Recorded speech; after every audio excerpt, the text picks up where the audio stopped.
hermanos y hermanas, damos la bienvenida a la primera actividad del grupo de reflexión teológica de amigos y amigas, pero esencialmente estamos convocando en esta reunión el grupo protestante de nuestro país.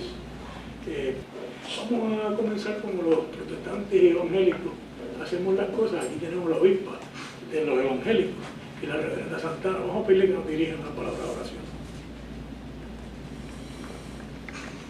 Estamos agradecidos y agradecidas, oh Señor, por esta oportunidad de encontrarnos. Estamos agradecidos y agradecidas por tantas bendiciones que recibimos, sobre todo por la vida, por la salud, por las inquietudes que se mantienen en nuestras mentes, en nuestra forma de vivir. Te damos gracias por las muchas cosas que podemos hacer y por este encuentro. Te damos gracias porque sabemos que has de estar bendiciéndonos, que aclares nuestras mentes, te pedimos, oh Señor, y que bendiga siempre nuestra necesidad y nuestro deseo de estar más cerca unos y más de otros, y de estar más cerca de lo que entendemos que es tu voluntad. Amén. No queremos perder más tiempo. Vamos a dividir la reunión en dos partes. La primera va a ser la primera presentación teológica de este grupo. Todavía no le hemos puesto el nombre de este grupo. En la segunda parte empezaremos a hacer eso. Y en la segunda parte queremos tener un tipo de convención constituyente, ya que en el país se ha hecho tan difícil la convención constituyente. Vamos a comenzar la nuestra aquí para ver cómo nos organizamos y podemos trabajar con eficacia. Ustedes todos conocen al doctor Luis Rivera Pagán, personal y teológicamente.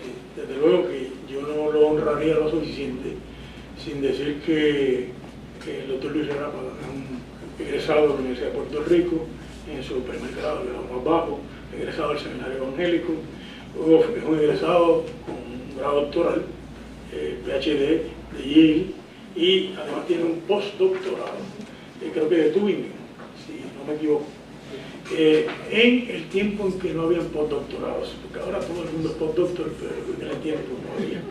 Luego de eso, quisiera decir que Luis fue profesor distinguido en nuestro seminario y que llegó a ser decano académico del seminario evangélico en ese proceso. Y luego Luis fue profesor de varias universidades en el país. Su jubilación principal, me imagino que es la de la Universidad de Puerto Rico, pero Luis nos distingue a todos los puertorriqueños con ser profesor emérito de la Universidad de Princeton, donde enseñó los últimos 10 años de su vida como académico, y donde todavía tiene un espacio en esa facultad y todavía está bregando con defensas de tesis. Luis ha sido un escritor prolífero. Yo espero que Luis no vaya a mentir, si no yo iré al leer, porque soy más joven que él lee, pero todo es posible, ¿verdad? Pero yo diré en ese momento dado que el más grande teólogo que ha dado este país en 500 años se llama Luis Rivera Pagán. Yo he conocido a Luis en distintas facetas, me enseñó a jugar tenis, lo que juegue bien o mal se lo debo a él. Pero además he leído muchos de sus libros y me he dado cuenta que Dios ha bendecido a nuestro país con su capacidad. Los que no han conocido a Luis en la parte pastoral se han perdido una parte extraordinaria. Así que yo creo que es un gran honor empezar esta primera actividad con esta presentación, que fue una presentación también meritoria en España hace un año, en Salamanca, se ha hecho paso, una actividad de mucho prestigio para el país, para la iglesia protestante de nuestro país, desde luego para Luis. Así que no quiero, Luis es mucho más de lo que yo puedo decir. Esas cosas las sabe Dios y las sabe Luis y Anaida, quien nos acompaña en este día. Quiero con estas palabras dejar al doctor Luis Rivera Pagán. Antes de comenzar, esto que voy a leer es parte de una época muy satisfactoria para mí. En el 2011 me invitó a la Comunidad de Estudios Teológicos de México a dar la cátedra en la cátedra Gonzalo Báez Camargo y Jorge Pixley. Fue el 2011, el 2012, y CEDET en Buenos Aires me invitó a dar las cátedras Carnahan Fonosico Conferencia, y finalmente el año pasado la Sociedad de Estudios Literarios y Humanistas de Salamanca me invitó a dar la conferencia de clausura. Ellos tienen todos los años un encuentro de poetas iberoamericanos y lo dedican a alguien. El año anterior, el 2012, fue a Unamuno, el año pasado fue a Fray Luis de León. Y bueno, era todo poesía, excepto la conferencia de clausura que yo la di. Lo que voy a hacer es, porque pensamos, Sami, Diberto y yo, que esto sea un experimento en discusiones serias, académicas, que pudieran reflexionar sobre distintas cosas. El tema general de la conferencia es el problema de la traducción de la literatura, de la escritura sagrada en España durante el siglo XVI, pero hay un subtema oculto y es el problema de relación entre la Sagrada Escritura y las lenguas y las culturas nacionales. Procedo a leer. La conferencia se llamaba Sagradas Escrituras, Inquisición y Exilio, de Fray Luis de León a Cipriano de Galera, y lo comenzaba con un poema, con unos versos de uno de los poemas preferidos míos de Antonio Machado, titulado Una España joven, y procedo a leer. Y España toda, con sucios oropeles de carnaval vestida, aún la tenemos, pobre y escuálida beoda, mas hoy de un vino malo, la sangre de su herida. Acuérdense, se está escribiendo esto en la Guerra Civil Española. Tu juventud más joven, si de más alta cumbre la voluntad te llega, irás a tu aventura, despierta y transparente la divina lumbre, como el diamante clara, como el diamante pura. De Una España joven, Antonio Machado, escrita poco antes de cruzar la frontera y morir cerca de España, en Francia. Fray Luis de León, entre las Sagradas Escrituras y la Inquisición. Es una delicia, tanto intelectual como artística, leer con sosiego y cuidadosa atención las obras completas castellanas de Fray Luis de León, editadas en 2 volúmenes por la Biblioteca de Autores Cristianos. No creo ser capaz de añadir encomio alguno a la excepcional obra literaria y poética de Fray Luis, que no haya sido expresado ya por innumerables y distinguidos estudiosos de la cultura hispana del siglo de oro. No es ese tampoco el objetivo central de esta conferencia. Ya su título anuncia otro sendero: echar una ojeada a una tragedia nacional española, el conflicto, amargo y acerbo, entre el amor a las Sagradas Escrituras y la fidelidad a la Iglesia. Tragedia, sin embargo, que en alguna de sus figuras cimeras logró transmutarse en extraordinaria y perdurable creatividad, que a pesar del inexorable transcurso del tiempo enriquece aún nuestras vidas. Los prólogos y notas que acompañan esas obras completas castellanas de Fray Luis provienen de la pluma de Félix García, agustino, como el gran poeta y biblista salmantino. Son apuntes valiosos y eruditos que contribuyen notablemente a la lectura y comprensión de los escritos de Fray Luis. Adolecen, sin embargo, al menos desde mi particular perspectiva, de 2 fallas importantes. Primero, al pretender acentuar con cierta propensión al ditirambo excesivo los aportes de su predecesor en la Orden de San Agustín, Fray Luis era agustino, descuida a García recalcar que el penoso aprieto de Fray Luis de León con la Inquisición, por osar traducir las escrituras sagradas de sus idiomas originales al castellano, no fue penuria exclusiva suya. Fue en verdad el drama infausto de toda la nación española, paradójicamente en uno de sus momentos de mayor esplendor y creatividad cultural. Múltiples españoles de profunda devoción religiosa, dedicación al estudio de la Biblia, gusto por la palabra bien labrada y la poesía hermosamente forjada, e intensa preocupación por el destino espiritual de su nación, se enfrentaron al triste dilema del exilio o la Inquisición. Segundo, a causa de un marcado desdén hacia quienes se inclinaron por senderos eclesiásticos distintos a los marcados por el catolicismo romano, García menoscaba gratuitamente la legitimidad de proyectos literarios y teológicos no tan disímiles a los de Fray Luis de León, pero inspirados por alientos provenientes allende la frontera, Wittenberg o Ginebra. Se percibe un irritante dogmatismo excluyente, típico de los años previos al Segundo Concilio Vaticano. uno de los protagonistas de El hereje, la novela del eminente escritor vallisoletano de Valladolid, Miguel Delibes, emite en el preludio de esa conmovedora obra literaria, si nunca han leído El hereje se lo recomiendo, el siguiente juicio terminante y atroz en referencia a los trágicos conflictos religiosos de la España del siglo XVI, y cito de Delibes en esa obra El hereje: las quemas de libros han sido en España pasatiempos habituales. De la quema de Salamanca, ¿recuerdan? Esta conferencia está en Salamanca. De la quema de Salamanca todavía se está hablando. La ciudad más culta del mundo quemando los vehículos de la cultura no deja de ser un contrasentido. Y no me refiero solamente a obras anticristianas, sigue Delibes.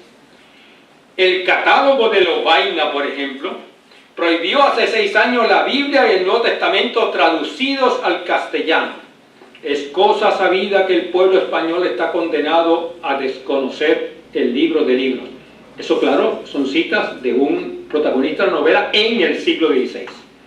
Comienzo esta conferencia con esta cita de esa postrera contribución literaria de Delibes, uno de mis autores preferidos, primero por su referencia a Salamanca y su universidad, justo donde nos encontramos esta noche, y segundo, o sea, cuando yo oí la conferencia, y segundo, porque señala el dilema trágico al cual tuvo que enfrentarse una cantidad respetable de españoles, entre ellos Fray Luis de León, cuya memoria honramos en ese evento.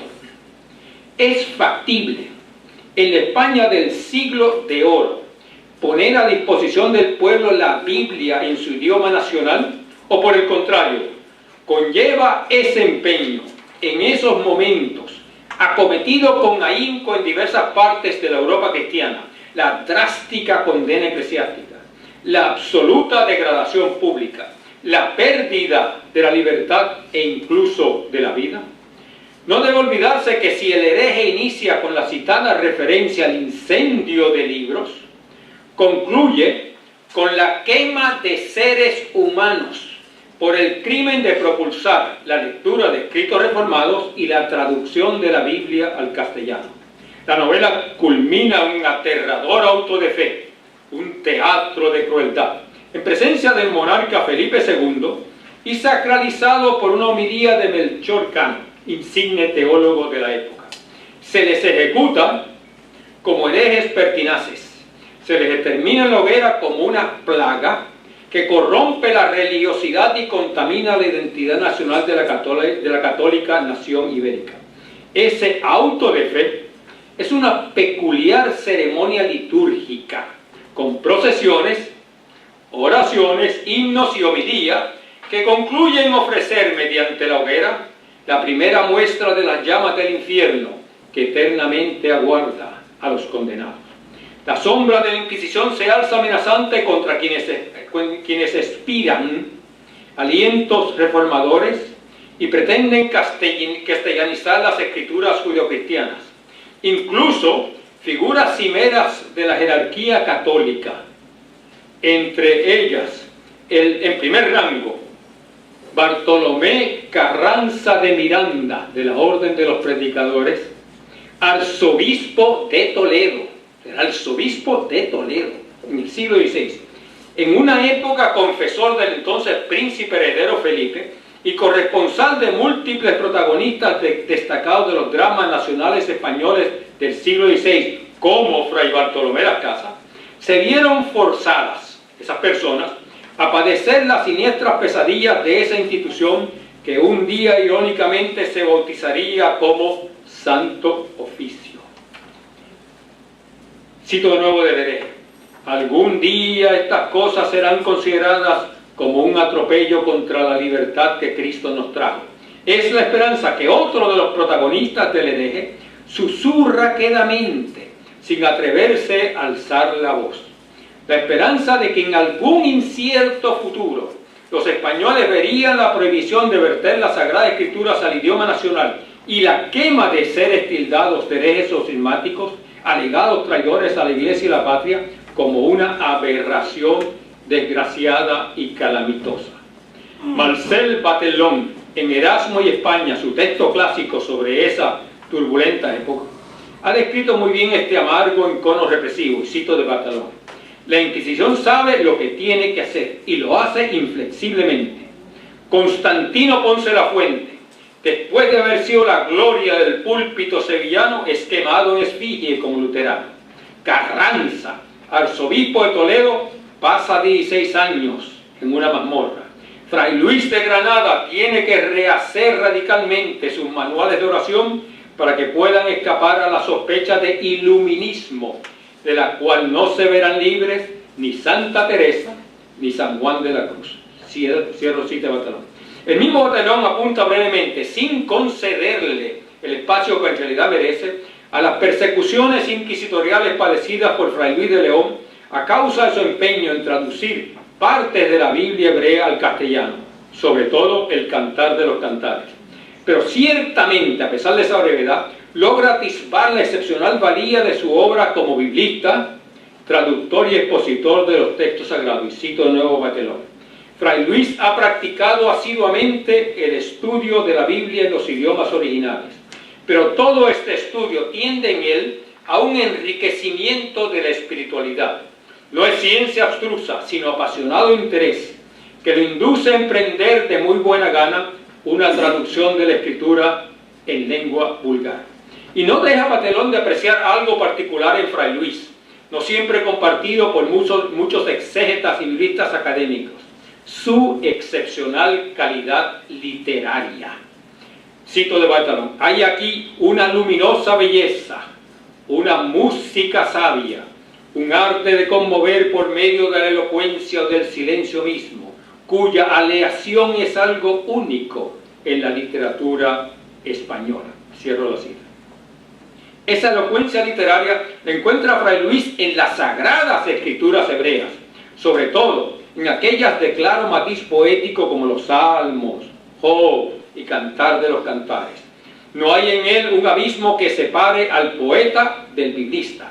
Por eso afirma en una breve introducción a varias de sus versiones castellanas de textos sagrados hebreos lo siguiente, y cito de Fray Luis: nadie debe tener por nuevos o por ajenos de la Sagrada Escritura los versos, porque antes le son muy propios, y pluguiese a Dios que reinase esta sola poesía en nuestros oídos, y que este solo cantar nos fuese dulce. Pocos escritos de la Biblia hebrea son tan seductoramente poéticos como el Cantar de los Cantares, que a tantos lectores fascina, sea por sus hermosos diálogos de amor, sea por la posibilidad de interpretarlos como una expresión mística del amor eterno entre Dios y su pueblo, o entre Cristo y su iglesia. No debe constituir sorpresa alguna, por tanto, que el joven y todavía poco experimentado en los hábitos autoritarios y represivos de ciertas instituciones eclesiásticas, Fray Luis, acometiese el audaz proyecto de traducir el Cantar de los Cantares al castellano. El resultado es esplendoroso, una de las maravillas literarias de la España del siglo XVI, acompañado de una exposición luminosa que hace honor a las letras nacionales. Es un monumento literario a la simbiosis íntima entre la poesía y la exégesis que anida en el ser mismo de Fray Luis de León. Pero la España del último tercio del siglo XVI, imperialmente enriquecida por el oro y la plata, proveniente de sus inmensos dominios territoriales, percibe atribuladamente demonios aterradores de diversas calañas, las idolatrías satánicas de los indígenas americanos, las reliquias clandestinas no totalmente extirpadas de la judería y la morería, la amenaza otomana siempre subyacente, y más recientemente los movimientos reformadores protestantes imputados de pérfida y cismática herejía. Lo que parece peligrar es el alma misma de la nación, la pureza de su religiosidad y la integridad de su identidad nacional. Es en ese contexto que ciertas miradas rígidas y atemorizadas perciben la audacia literaria y exegética de Fray Luis. Son varias las recriminaciones que se le formulan, a saber, ¿por qué? Primero, ¿por qué el Cantar de los Cantares, texto marcado por tan explícito erotismo y dedicado a una mujer Isabel Osorio, monja además del convento del Santi Espíritus en Salamanca, acompañado de una exposición que, según esta inflexible mirada, minusvalora la interpretación espiritual del texto bíblico, con la posibilidad de convertirlo en un folletín de lujuria desenfrenada.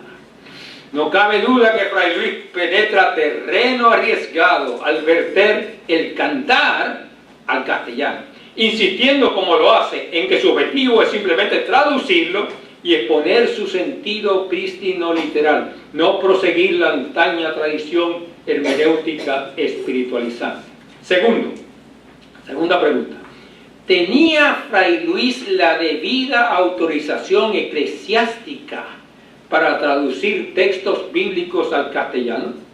Es una época difícil para quienes acometan esa labor. Mientras Roma, bajo la férula interpretativa estricta de la jerarquía eclesiástica, enarbola la latina vulgata como madre y maestra en asuntos bíblicos por todos los lares, en lo que se expandían los movimientos protestantes, se emula a Lutero, quien insistió en la traducción de la Biblia a las lenguas nacionales y en facilitar el acceso universal de todos los creyentes a las Sagradas Escrituras. La traducción, por consiguiente, que lleva a cabo Fray Luis, carente de explícita autorización eclesiástica, corre el peligro de tildarse de peligrosa cercanía al luteranismo. Tercero, indica Fray Luis con admirable precisión su objetivo al traducir el cantar, y cito de Fray Luis: procuré conformarme cuanto pude con el original hebreo, cotejando juntamente todas las traducciones griegas y latinas que de él hay, que son muchas, y pretendí que respondiese esta interpretación con el original, no solo en las sentencias y palabras, sino aún en el concierto y aire de ellas. En esa empresa se apresta, como insigne conocedor de la lengua hebrea, que lo era, a apartarse críticamente en múltiples instancias de la Vulgata, y lo hace explícitamente, indicando aquí o allá sus diferencias con San Jerónimo. Hoy esa práctica es habitual y a nadie escandaliza, pero en los años en que le tocó laborar a Fray Luis, el criticar a San Jerónimo y la Vulgata se prestaba a maliciosas interpretaciones. No se trata de valoraciones exclusivamente académicas. Para ciertos críticos dogmáticos, lo que fundamentalmente parece estar en juego es la integridad de la fe católica. La normatividad absoluta de la Vulgata se eleva como dique protector de la ortodoxia de la fe. Contra ese parecer se subleva críticamente Fray Luis, y vuelvo a citar a Fray Luis, esta vez en una carta que él escribe desde la cárcel de la Inquisición. Porque hay muchos que quieren que la Vulgata sea venida del cielo, los cuales, viendo que sale de Roma con título y autoridad de su santidad, dicen que cada palabra latina de ella la inspiró el Espíritu Santo. A mi mal juicio, lo que más convendría en esto de la Vulgata es que declarase su santidad la aprobación de ella que el concilio hizo, que no contenía cosa que dañase a la fe ni a las costumbres, y en lo demás dejar abierta a la industria y diligencia, que pensar que con la Vulgata se pondrá la fuerza que el hebreo tiene en muchos lugares es grande engaño. O sea, Fray Luis manda a la gente al hebreo, al griego, marginando la Vulgata como una excelente eclesiástica traducción. Ese intento heroico de abrir un espacio aceptable para la Iglesia y la sociedad española de su tiempo, para que los biblistas españoles pudiesen dotar a su nación de una Biblia en castellano, vertida de las lenguas originales y en un elevado y poético estilo literario, sería lo que conduciría a Fray Luis de León a las lúgubres mazmorras de la Inquisición. Sería allí, en la cárcel, donde memorablemente escribiría los versos que tan profundamente se han anidado en la cultura poética hispana. Acuérdense, cuando lean esto, se está escribiendo una mazmorra, y por favor, mazmorra y mazmorra. Estamos en el siglo XVI. Aquí la envidia y mentira me tuvieron encerrado. Dichoso el humilde estado del sabio que se retira de aqueste mundo malvado. Y con pobre mesa y casa en el campo deleitoso, con solo Dios se compasa, y a sola su vida pasa, ni envidiado ni envidioso. Casiodoro de Reina, entre exilio y hoguera. Al publicar en 1569 su versión castellana de la Escritura Sagrada Cristiana, Casiodoro de Reina estaba muy consciente de la importancia de su empresa, llevada a cabo, como escribe, en la amonestación que inicia su texto, en el destierro y la pobreza, con su libertad y vida en constante peligro, acechado y asediado sin cesar por la Inquisición. Lo que está en juego, afirma Reina, es la gloria de Dios y la salvación humana. Por ese doble objetivo trascendental lo arriesga todo, en lo que considera la tarea crucial de su momento histórico, la entrega de la Biblia al pueblo español en su lengua propia. Esa excelsa obra no es una insignificante nota al calce en la historia intelectual y espiritual de su patria. Es una expresión medular de las soterradas pero vigorosas, perseguidas pero vigentes, corrientes erasmianas y reformadoras en la España del siglo de oro. Reina intenta lo indecide por evitar crueles desgarramientos eclesiásticos y nacionales, y se aferra con inútil obstinación al decreto del Concilio de Trento, que versa sobre las versiones de la Biblia in vulgari lingua, en los idiomas populares. Pretende ver autorización donde en realidad se trata de prohibición. Intenta convertir en estímulo lo que para los obispos tridentinos en verdad es restricción.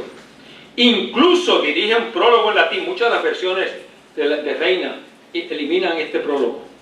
Ese prólogo en latín es importante. Incluso dirigen prólogo en latín a los reyes y príncipes cristianos de toda Europa, incluyendo el catolicísimo Felipe II, monarca de toda España. Es un esfuerzo tenaz de mantenerse a pesar del exilio y la persecución dentro de la comunión cultural de su nación y al interior de una iglesia cuya unidad él considera posible preservar solo si se centra en la lectura de y obediencia a las Sagradas Escrituras. Por ello, dos extensos prefacios, el latino y el castellano, son ventanas privilegiadas para entender los dilemas, agonías y aporías de los traductores de la Biblia en el siglo XVI español, cuando este oficio podía conllevar la cárcel, el destierro o incluso la hoguera, para la gloria de Dios y la salvación humana. Lo primero parece requerir la unidad de la Iglesia, y a ella se aferra ilusamente Reina en un periodo histórico de dolorosa fragmentación y ruptura. Por ello el ruego de que su obra sea comprendida y aceptada por la Iglesia institucional, incluso por aquellos jerarcas que jugaron papel protagónico en Trento. Expresión de sus esfuerzos irónicos es la siguiente afirmación que incluye en su prólogo castellano, y cito de Reina en el prólogo: en cuanto a lo que toca al autor de la traducción, si católico es el que fiel y sencillamente cree y profesa lo que la Santa Madre Iglesia Cristiana Católica cree, tiene y mantiene, determinado por el Espíritu Santo, por los cánones de la Divina Escritura, en los santos concilios y en los símbolos y sumas comunes de fe, que se llaman comúnmente el de los apóstoles, el del Concilio Niceno y el de Atanasio, católico es. E injuria manifiesta le hará quien no lo tenga, por tal católico soy. De ahí también su retención, de Reina, de los libros deuterocanónicos, en orden similar al de la Vulgata, los cuales se extrajeron de su obra en el siglo XIX, sin que las sociedades bíblicas castellanas tuviesen hasta ahora el atrevimiento en el 20 de restituirlos. Lo segundo, la salvación humana tiene que ver, en el caso de Reina, con aquellos para quienes el castellano es su idioma cotidiano, su lengua popular, aquellos para quienes la Vulgata ha dejado por generaciones de ser comprensible y cuyo conocimiento de la Biblia depende casi exclusivamente de la mediación sacerdotal. También el pueblo español, afirma Reina, tiene el derecho y la necesidad de una versión de las Escrituras Sagradas legible y entendible.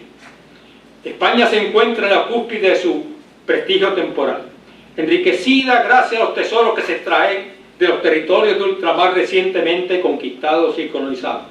Sus letras son objeto de admiración, gracias a las plumas privilegiadas de Jorge Manrique, Garcilaso, Luis de Granada, Fray de León, Teresa de Jesús, Calderón de la Barca, Quevedo, Tirso Molina, López Vega, Miguel de Cervantes.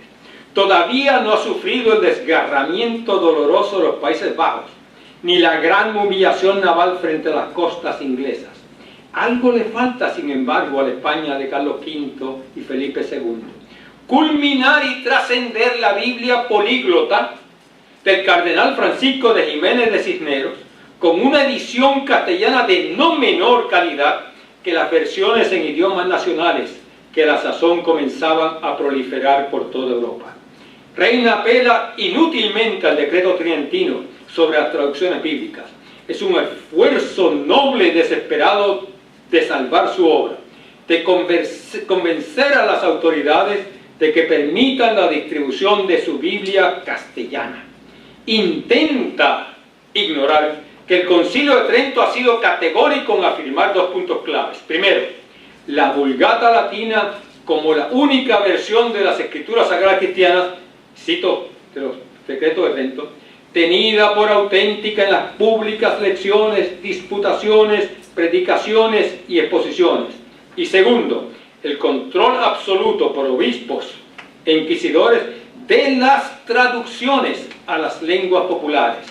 Cito de nuevo de Trento: puesto que es manifiesto por experiencia que si se permite la Sagrada Biblia en lengua vulgar en cualquier parte sin discernimiento, resulta de ello más perjuicio que ventaja. La Inquisición ciertamente no se dejará engañar por los malabares retóricos y el irenismo de Reina. Conoce bien el peligro que conlleva la idea típica de las iglesias reformadas del derecho del pueblo a la lectura de las Escrituras en sus lenguas. Por toda Europa son evidentes las potencialidades subversivas en asuntos eclesiásticos, teológicos y políticos de la lectura no controlada de la Biblia. Es un incendio difícil de sofocar que los jerarcas eclesiásticos de la España tridentina intentan prevenir y contener, aunque dé lugar. Lo crucial, sin embargo, en el caso de Reina es su tesis de que la vitalidad de la fe y la cultura cristiana de España requiere la lectura accesible y regular de la Biblia. Si esta faltase, España sería cristiana de nombre y tradición, pero no de sustancia. Por eso sus arduos desvelos y afanes, por su amor entrañable a la religiosidad y la cultura de su pueblo. En el exilio y constante peregrinación, Ginebra, Frankfurt, Londres, Amberes, Colonia, Estrasburgo, Basilea, un hombre, Casiodoro de Reina, prosigue durante una docena de años una ardua y agotadora tarea: traducir la Biblia al castellano, a fin de que su patria, aquella que lo ha desterrado y persigue, pueda nutrir su fe y su cultura en la lectura inteligente de las Escrituras. La España oficial le negaría por siglos el merecido reconocimiento a sus empeños, pero su obra, varias veces revisada, es un monumento excepcional de las letras cristianas y de la creatividad cultural hispana. Cipriano de Valera, exilio y ruptura. Cipriano de Valera fue inicialmente, igual que Reina, fraile jerónimo del monasterio de San Isidoro del Campo, y participó de las corrientes reformadoras que se esparciera con vigor en esa comunidad religiosa durante los inicios de la segunda mitad del siglo XVI. Formó parte del grupo de monjes, muy jerónimo, quienes al vislumbrar la represión que les acechaba, huyeron al exilio, buscando refugio en Ginebra. Entre 1559 y 1562, los tribunales eclesiásticos condenaron a varios frailes jerónimos de San Isidoro a la hoguera, pero como estos se habían exiliado, se les quemó en efigie, en simbólico y aterrador auto de fe. Compañeros de afanes y destierros de Reina, reconoció el inmenso valor de su traducción y por ello, en vez de emprender una nueva versión de la Biblia, se dedicó a preservar, revisar y enmendar la de su predecesor. El resultado, impreso en 1602 en Ámsterdam, fue esa excepcional expresión literaria conocida tradicionalmente como la Biblia de Reina Valera. Marcelino Menéndez Pelayo, nada dado al gusto por heterodoxias doctrinales, no puede disimular su amarga hostilidad hacia ambos traductores expatriados. La Reina pretende negarle su nacionalidad catalogándolo de morisco granadino, a partir de los infundios de un burócrata de la diplomacia de Felipe II, siempre a la caza de escondidos moros o judíos. A Valera le reconoce su fecundidad literaria y su estilo de donaire soltura, pero al fin y al cabo le tilda de hereje vulgar. Sin embargo, Menéndez Pelayo, extraordinario crítico literario, no puede, como gran hispanista que es, evitar el elogio a la obra cumbre de los dos heresiarcas y catalogarla en su Historia de los heterodoxos españoles, y cito, como echan en el mejor tiempo de la lengua castellana, excede mucho a la moderna de Torres Amor y a la desdichadísima del Padre Sió, las dos obras que circulaban en el tiempo de Menéndez Pelayo. Eran tiempos de rupturas profundas y dolorosas. Si Reina mantuvo ilusiones de concordia eclesiástica, la revisión de Valera refleja el endurecimiento de las divisiones doctrinales en al menos dos maneras. Primero, al relegar los libros deuterocanónicos, ahora tildados de apócrifos, a una sección entre los dos testamentos, y al catalogar a los católicos de adversarios, que se atienen a juicios humanos en vez de la palabra divina. En la exhortación con que prologa su traducción, acusa a los líderes de la Iglesia tridentina de ser enemigos de la salvación de los hombres, rebeldes a Dios y tiranos para con la Iglesia, al prohibir la lectura de las Escrituras. Con esa prohibición, piensa Valera, se mantiene al pueblo sumido en las tinieblas de la ignorancia, superstición e idolatría. Reina sustentaba la esperanza de una Iglesia unida gracias a la primacía doctrinal de la Biblia. Valera, por el contrario, concibe el texto sagrado como criterio fundamental para distinguir entre la verdadera Iglesia, la reformada, y la falsa, la romana. Reina apelaba ilusamente a Trento para legitimar su traducción. Valera reconoce que su obra transgrede los edictos tridentinos. Como ha demostrado el profesor Randy Roldán Figueroa, dicho paso de origen puertorriqueño, en sus minuciosas investigaciones, Valera descarta la posibilidad de que la Biblia sea fuente de conciliación en las disputas confesionales que conmueven la cristiandad europea. Su faena traductora se dirige a convertir la Biblia en instrumento de ataque letal al catolicismo romano. La Biblia se vislumbra como eje de intenso conflicto teológico, nada lejano a la convocación a las armas que resuena por todo el continente europeo. Atrás, en los afanes de Valera, quedan las ilusiones de intelectuales ilustres como Juan de Valdés y su hermano Alfonso, de conciliar el iluminismo, el humanismo erasmiano, ciertos principios reformistas con la Iglesia de Roma y la corona española. La cristiandad occidental hace definitiva su fragmentación y el debate doctrinal se torna disputa hostil e irreconciliable. En todos los rincones de Europa se consolidan los antagonismos teológicos y se aprestan los contendientes, católicos, luteranos y reformados, a acompañar las amargas diatribas con el lenguaje violento de las armas. La España humanista y reformada. Vincular íntimamente la fe cristiana y la cultura hispana, ambas en relación con las Sagradas Escrituras. Esa fue la tarea noble pero sisífica que emprendieron desde sus distintas perspectivas Fray Luis de León, Casiodoro de Reina y Cipriano de Valera.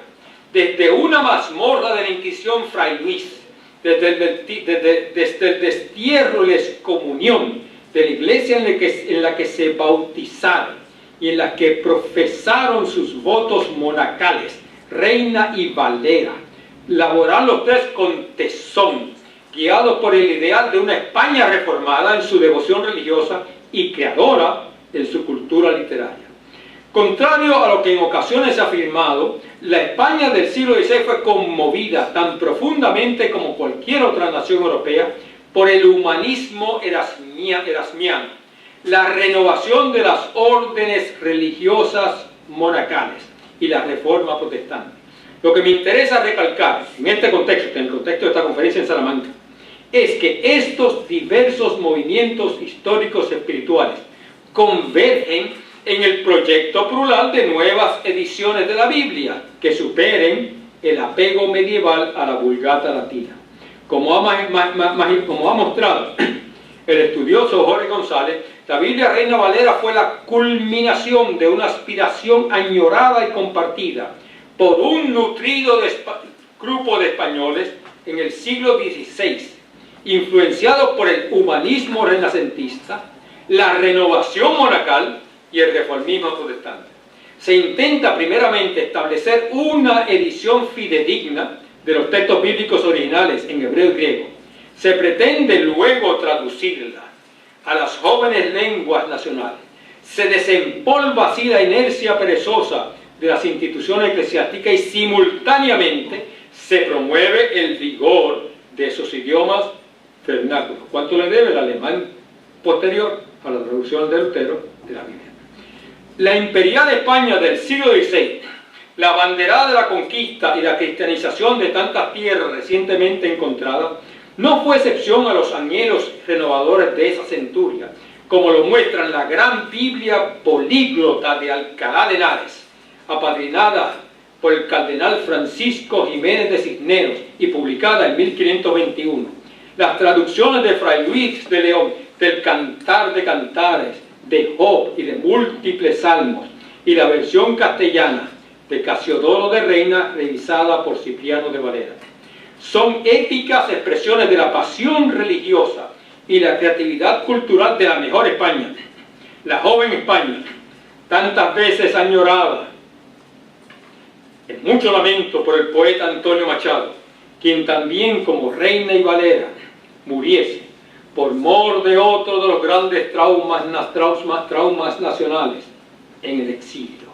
Machado, quien ante la prepotencia cito de Machado, de la España de charanga y pandereta, cerrado y sacristía, que ora y bosteza, vieja y taúd, zagatera y triste, esa España inferior que ora y embiste, cuando se digna usar de la cabeza, proclamó el nacimiento cito de nuevo Machado, de la España del cincel y de la masa, con esa eterna juventud que se hace del pasado macizo de la raza, una España implacable y redentora, España que alborea, España de la rabia y de la idea.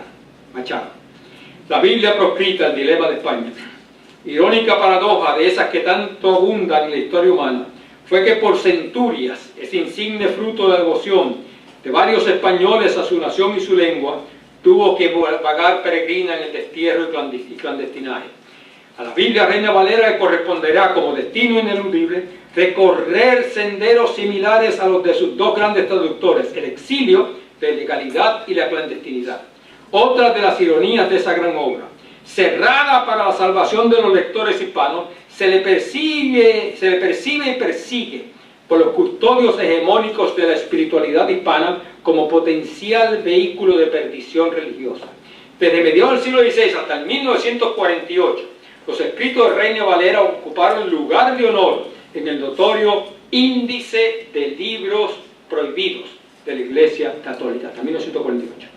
No disfrutó, por tanto, la Reina Valera de la misma influencia formativa en la cultura nacional española que le correspondió a la traducción de Lutero en la historia de los pueblos alemanes, o la que tuvo la llamada Biblia King James en el mundo cultural de los países angloparlantes. Es imposible describir con amplitud la historia cultural moderna de Alemania sin descartar la centralidad generadora de símbolos espirituales de la Biblia de Lutero.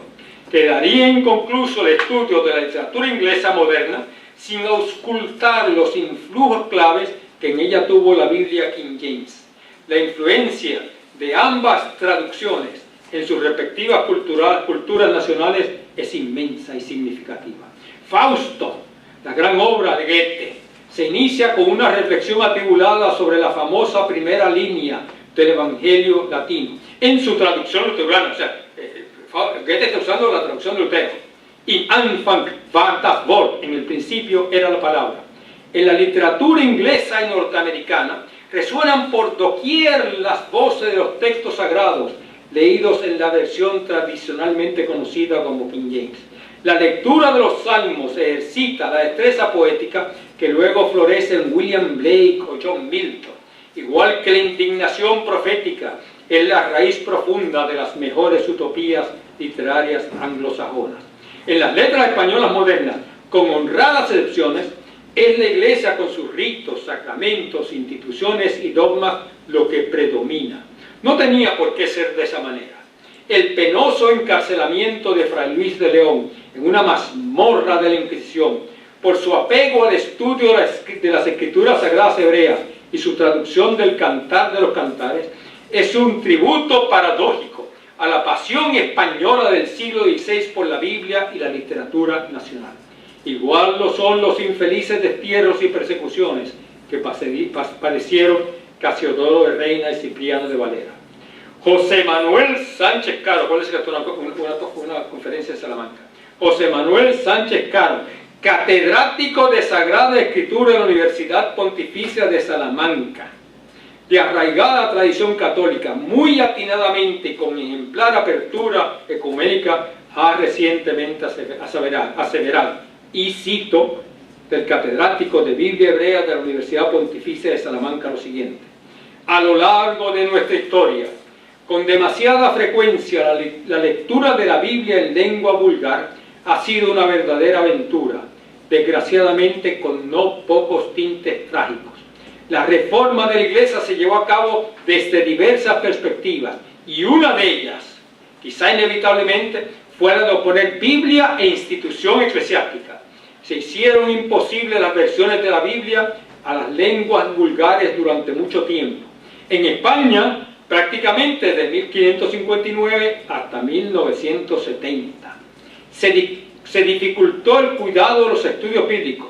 Entre paréntesis, recordemos los problemas y la cárcel de varios profesores salmantinos, este es un profesor de Salamanca, de varios profesores salmantinos, con Fray Luis de León al frente, y se impidió una versión clásica de la Biblia para todos los españoles. Y ahora viene lo interesante, un profesor católico de la Universidad Pontificia de Salamanca dice lo siguiente, y lo escribe, lo publica: si todos en la España del siglo XVI hubiésemos acogido la versión de Casiodoro de Reina, o una completa de Fray Luis de León, hoy la Biblia formaría parte de nuestro lenguaje y nuestra cultura de manera natural. No pudo ser. Las vicisitudes de la historia, la miopía de los hombres, la falta de amplia visión en las iglesias, hicieron real lo que parecía imposible, que la Biblia, Sagrada Escritura para la salvación de todos, se convirtiese en piedra de escándalo, objeto de discordia y punto de desencuentro entre los cristianos.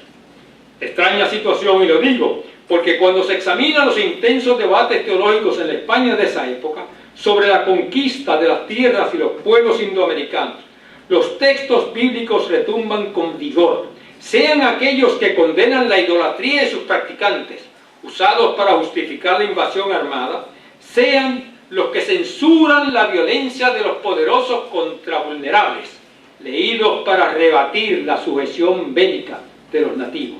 La Biblia se evocó para avasallar al Inca Atahualpa en Cajamarca, también se citó para reprobar ese fatídico evento.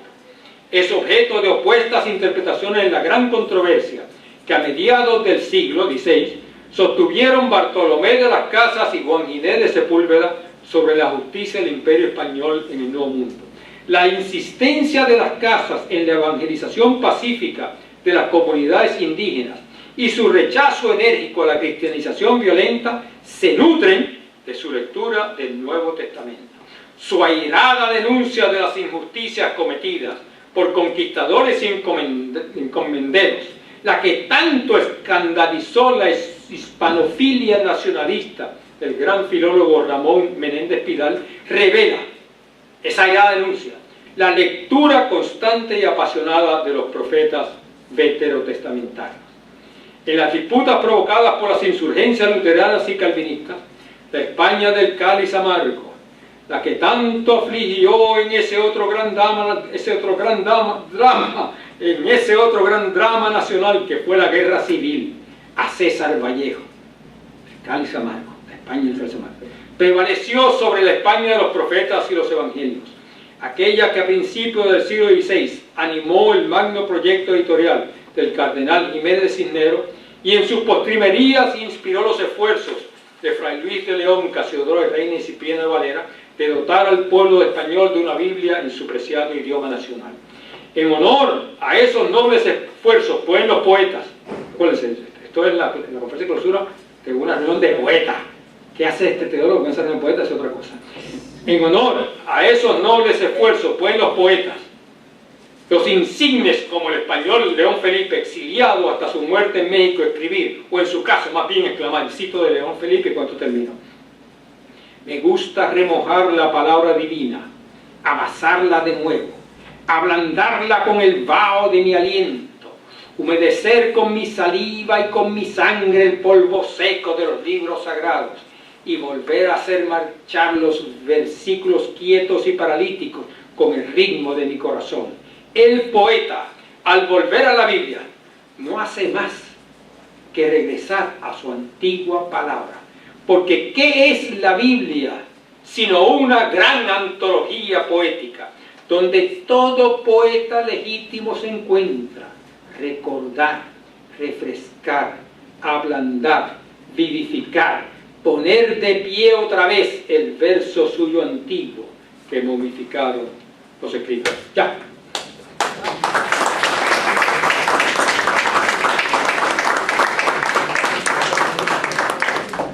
Gracias, Luis.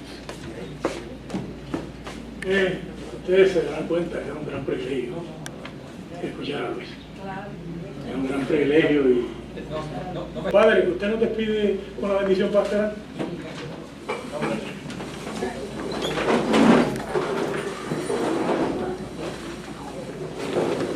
Damos gracias a Dios, esa presencia amorosa que nos invita siempre a mirar hacia un futuro mejor.